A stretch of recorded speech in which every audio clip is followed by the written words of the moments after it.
Welcome back to another episode of Ask an Actuary, where we shed light on complex topics in the world of actuarial science. Today, we're focusing on Medicare Buy-In and eligibility for municipalities. And joining me is Samantha Schneider, an actuarial consultant here at Odyssey. Thanks for sitting down with me today, Sam. Hi, thanks you. I'm glad to be here. So, for those that are eager to understand the eligibility criteria for Medicare, Sam, can you provide a basic overview of who qualifies for the program? Of course. So, Medicare in general is for people over the age of 65, and or with a disability. And the two major disabilities that are included in that, if you're under the age of 65, are end-stage renal failure and ALS or Lou Gehrig's disease.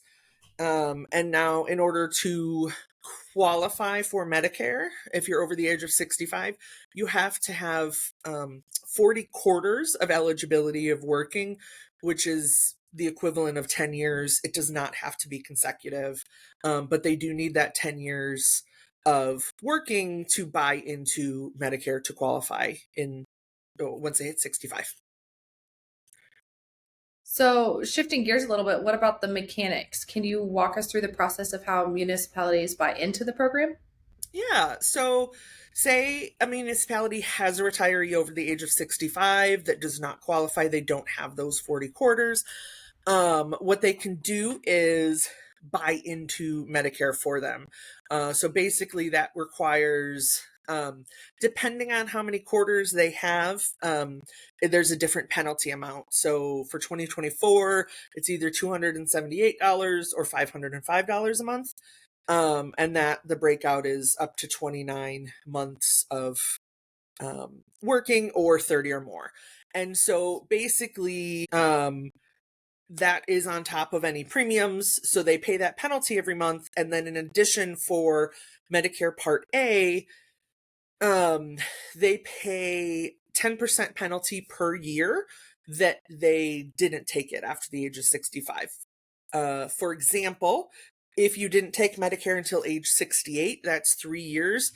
So you would actually pay a 10% penalty every year for 6 years. So it's double the length of time that you didn't start it. And so you would pay that penalty for 6 years. And then once you have Part A, you need Part B.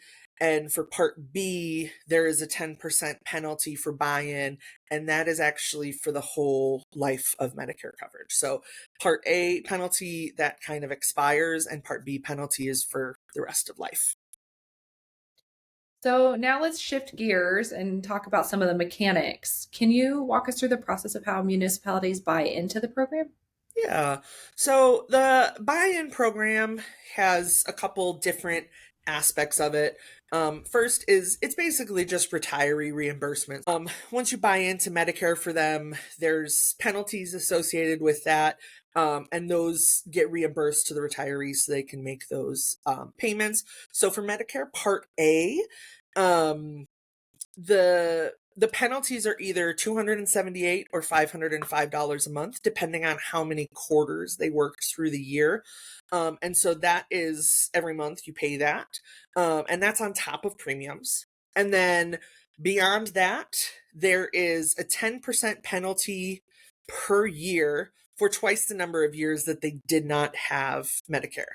So, for example, if a retiree does not take Medicare until age 68, that's 3 years they didn't have Medicare. And so they're actually going to pay that 10% penalty for 6 years. And so then beyond that, once you pass Medicare A, you get into Medicare Part B. There is also a penalty associated with that. And that 10% penalty that comes with Part B is actually for the rest of the retiree's life. So Part A, it ends after double the length of time. Part B, that 10% penalty is as long as the retiree is paying for Medicare. And that's all we've got today. Big thanks to you, Sam, for joining me today and shedding some light on Medicare buy-in. For our viewers, we hope this discussion has provided some valuable insights today. And if you have any questions, either on this topic or maybe a question on any other topic, you can drop us a comment down below or shoot us a message. Thanks again for joining us, and we hope to see you next time.